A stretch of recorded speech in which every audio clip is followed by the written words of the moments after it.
Number 15. The Prejudice of Roald Dahl. Get ready everyone, because we're about to reveal something about a most beloved children's author. Roald Dahl is world famous for his child-friendly and mildly unconventional stories for underage crowds. He has written famous books such as The BFG, James and the Giant Peach, and most famous of all, Charlie and the Chocolate Factory. Despite being an important children's author, Dahl also had personal views we today would find revolting. Dahl sparked controversy in 1983 after he told a journalist he held sympathies towards the Axis powers. He stated Germany had a reason for taking the lives of 6 million Jewish people shortly before his passing in 1990. He denounced Israel and made several horrible remarks. It should also be noted several of Dahl's books portray certain cultures in an unflattering light. For example, it is often overlooked the Oompa Loompas in the book version of Charlie and the Chocolate Factory are from Africa, which can become uncomfortable knowing how they have willingly become subservients of a rich entrepreneur, doing his will upon request. This led to the film adaptation changing the Oompa Loompas into orange-faced and green-haired short people instead, in order to steer away from this controversy. Number 14. The True Disney Tales.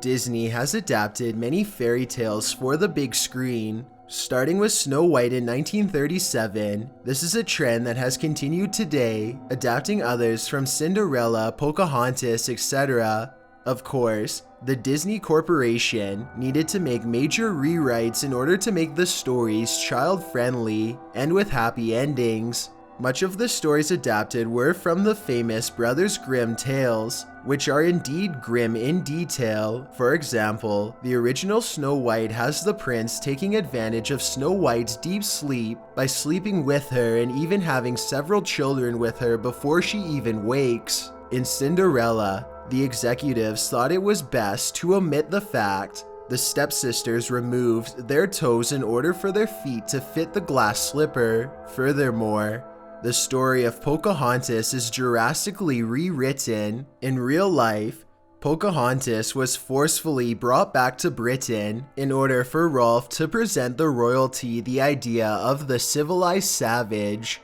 thus gaining royal investment in Jamestown, Virginia. She passed away at age 21, never returning home. The list is endless, but it is fair to say Disney had good reason for changing the story in order to make family-friendly films. Number 13.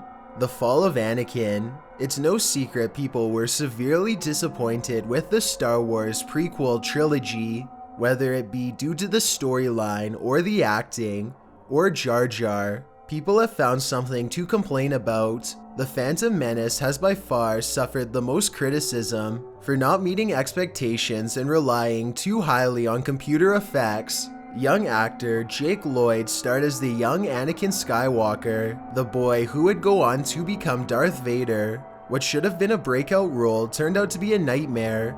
After Lloyd suffered harsh criticism and bullying due to his participation in the film, this proved to be too much, and Lloyd decided to retire from acting in 2001 since the bullying from his classmates had become unbearable.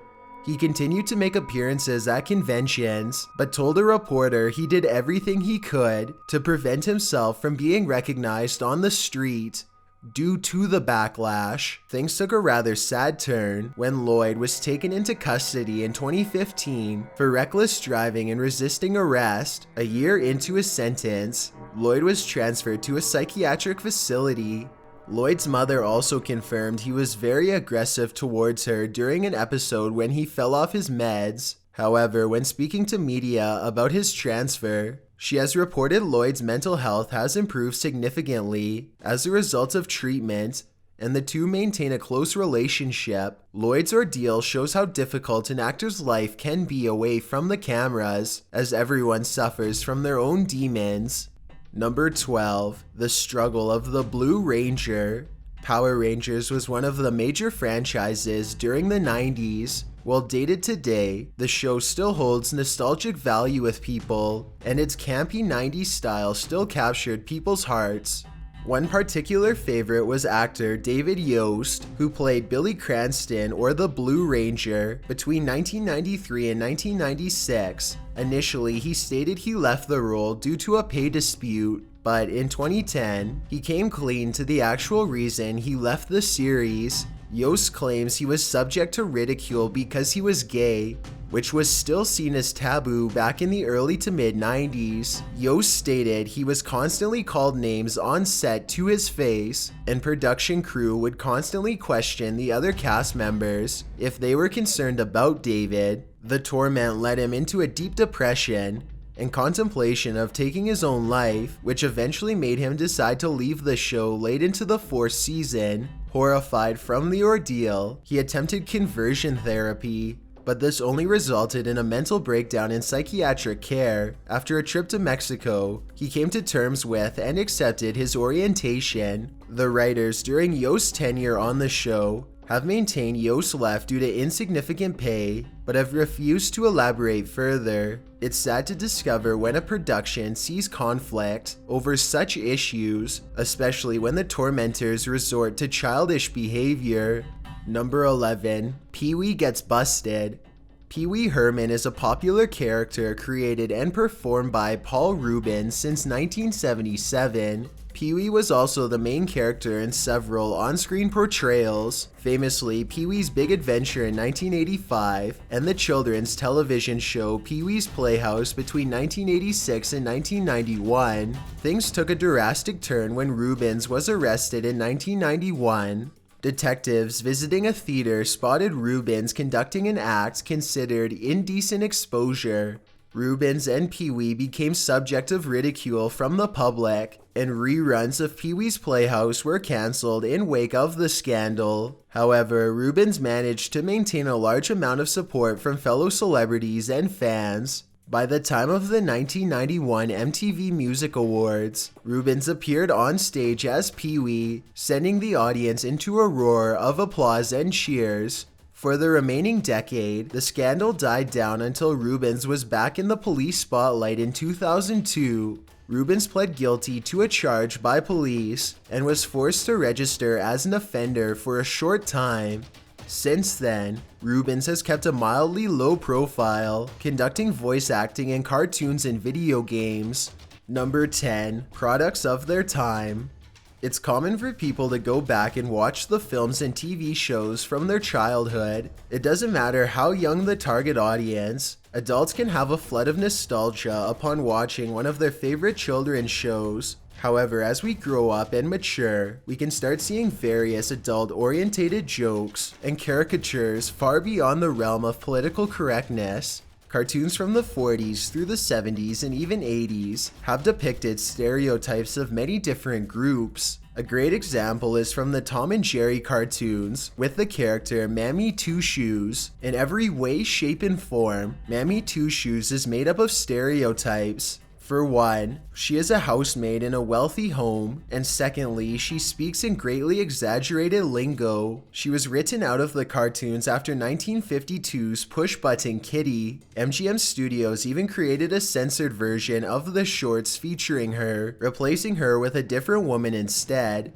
However, the release of Tom and Jerry on Netflix maintains Mammy Two Shoes as she was, with a disclaimer at the beginning of certain episodes, warning of the stereotypes portrayed in the films, and also defending their decision to keep them, by explaining by removing them would deny such prejudices exist. Warner Brothers also didn't steer clear of stereotyping, especially during the 1940s. In several Bugs Bunny cartoons, Japanese are portrayed as buck-toothed simpletons, which is enough to make any person cringe. These cartoons come to show how different attitudes were back then, and how it was acceptable to portray such stereotypes, with how much things have changed in the latter half of the 20th century. There is no way such portrayals would even get to the drawing board today. Number 9. Ferris Bueller's Dark Knight. The 1980s saw a cultural phenomenon with the release of several teen comedies. Arguably, the most beloved of them is 1986's Ferris Bueller's Day Off. Star Matthew Broderick became an overnight sensation, and the film continues to have massive popularity today. However, Broderick has a dark secret not so many people know about.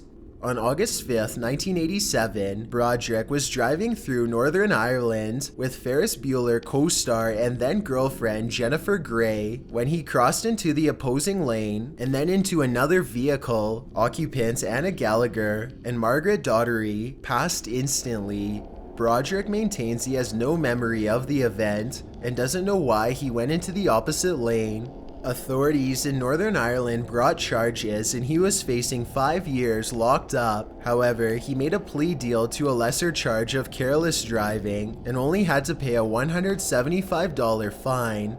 This immediately caused outcry in Northern Ireland, especially from family member Martin. He called Broderick's verdict a travesty of justice. Well, Broderick certainly under no circumstances meant to cause this to happen. It is hard to not understand Martin's pain over the slap on the wrist punishment. Martin later came to terms with the event and forgave Broderick, and the two even planned to meet in 2003. However, as of this video, the meeting hasn't taken place. Number 8. The Monster of the BBC. In the United Kingdom, Top of the Pops was a phenomenon for its run from 1964 to 2006. Of all the presenters the show had, none was as famous as Jimmy Savile. For 20 years, the eccentric man hosted alongside several people until he finally retired from the role in 1984. Jimmy was known for his sense of humor and bizarre behavior. He was also active in charity, running several marathons and collecting donations for children's hospitals across the country. When he passed away in 2011, fans from around the world flocked to give their respect to the late host. However, not long after his passing, tons of allegations flooded police and media. There were reports during his lifetime, but these were widely dismissed due to lack of evidence.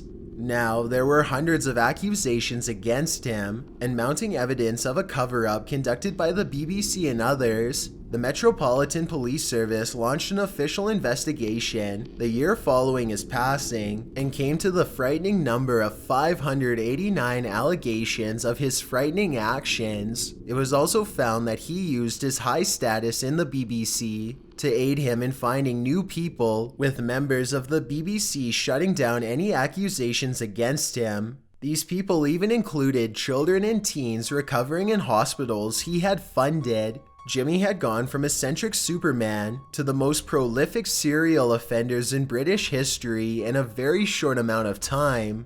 Number 7. Flipper. At a simple glance, dolphins look like the happiest animals on Earth. Not only do they naturally have a grin, but they also appear to have fun jumping out of the water and playing with bubble rings. Sadly, dolphins in captivity are known to suffer greatly. Richard O'Barry is a former dolphin trainer turned activist who helped capture and train the 5 dolphins who portrayed Flipper in the original 1960s television series. O'Barry became fond of his dolphins, in particular one named Kathy. He knew she wasn't happy and was suffering in captivity, but he did his best to take care of her. According to O'Barry, he was comforting her one day when she took a breath and never took another one. Surprised, O'Barry eventually let her go and she sank to the bottom of the tank, never to resurface. To this day, O'Barry is certain Kathy took her own life, tired of being away from the sea. Unlike humans and other animals,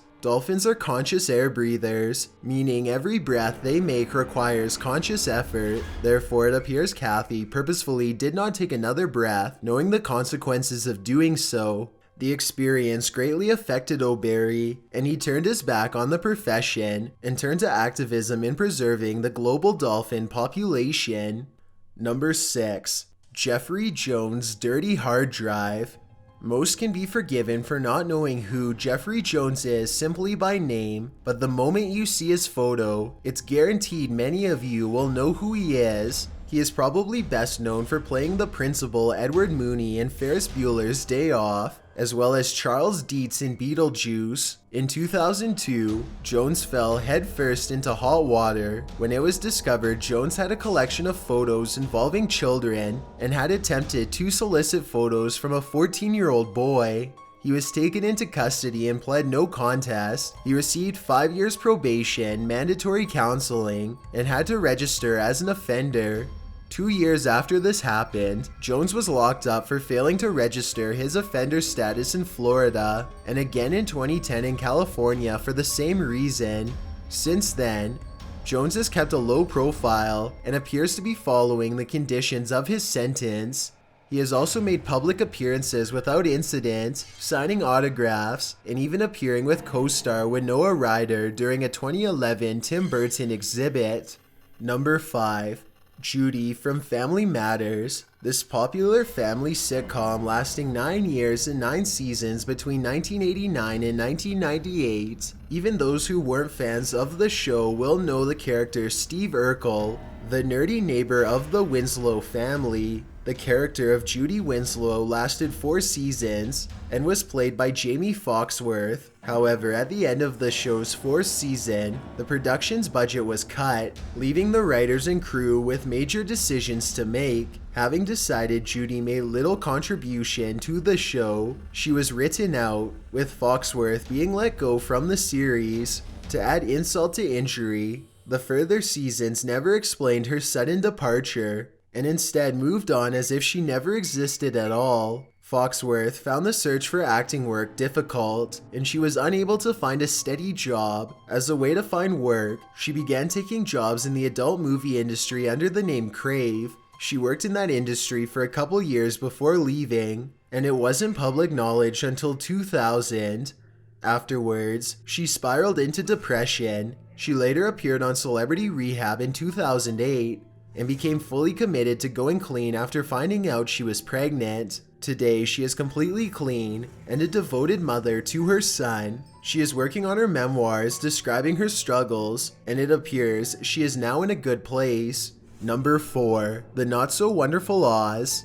If there is an example of a timeless classic, The Wizard of Oz is definitely a frontrunner.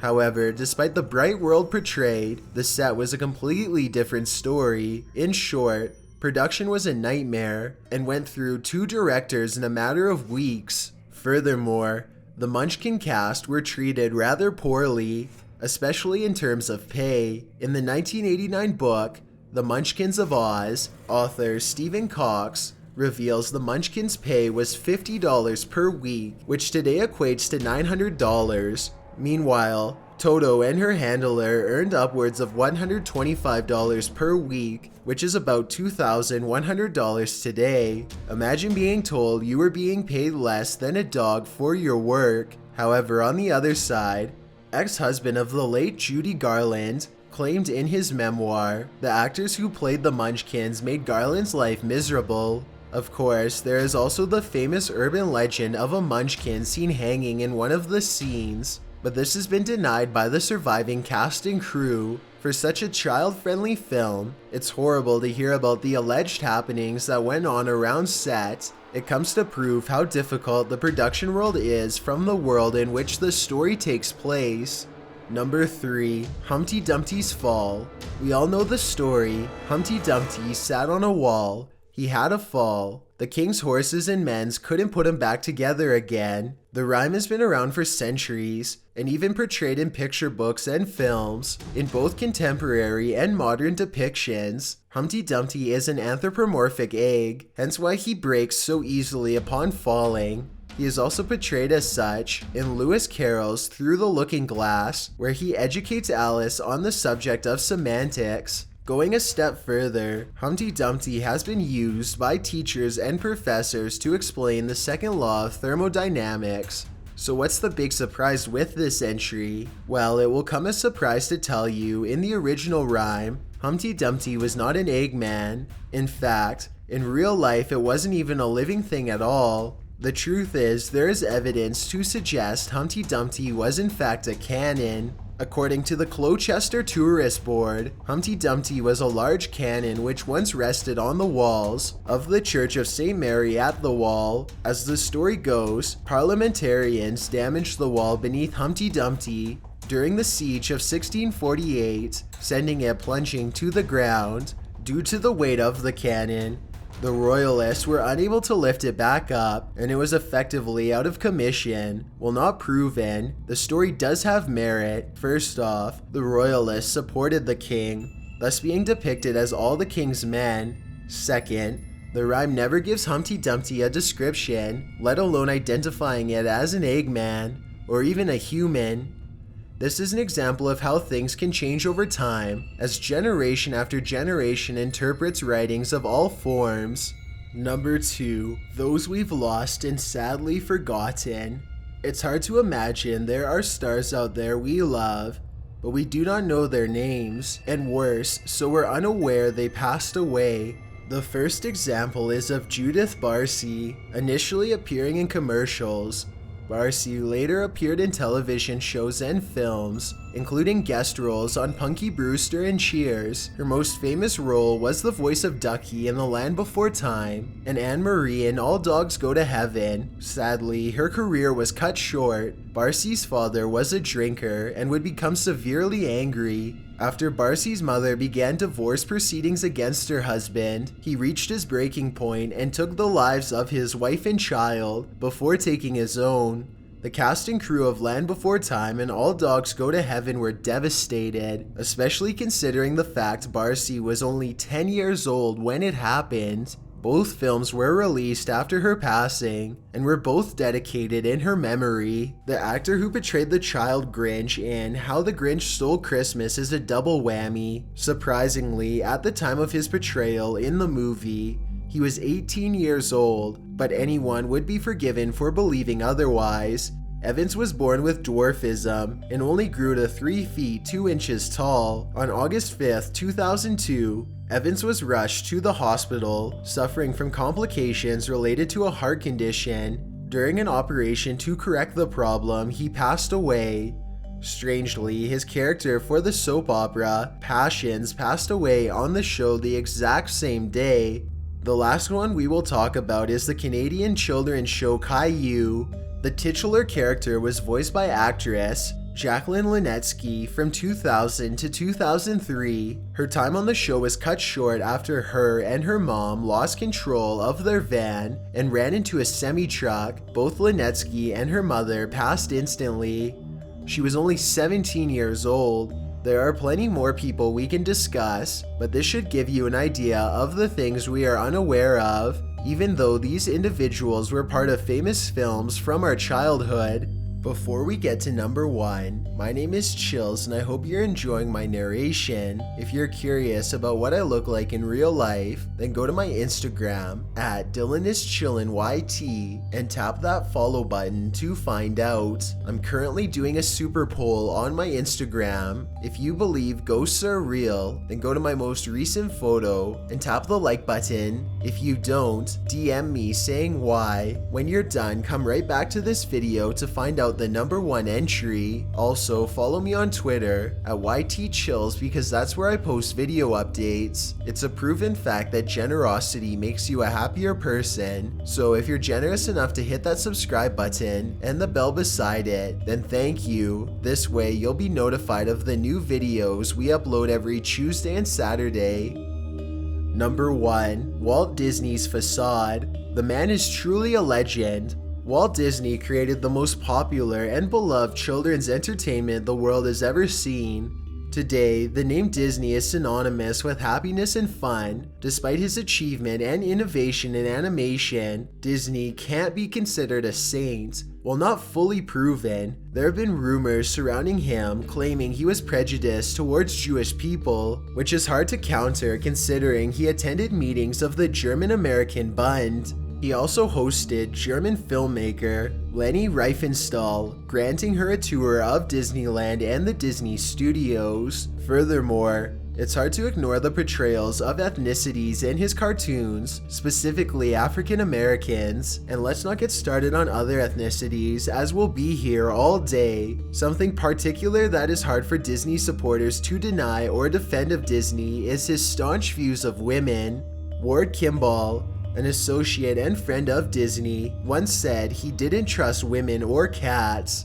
The most damning evidence of Disney's unflattering view of women is a letter received by Mary Ford in 1938 after she applied for work at the Disney Studios. In short, it stated only young men work in the inking and painting department and no women are allowed to work there. Well, definitely a man of his time, as the saying goes. It is still horrible to see the sorts of views he had and allegedly had, considering he is the king of children's entertainment. However, he has long since passed, and his company has moved on, becoming more and more progressive as time goes on. Thanks for checking out this video. Be sure to subscribe because we upload new countdowns every Tuesday and Saturday. Or if you're still not convinced, here are some of our other videos that I think you'd like. Enjoy!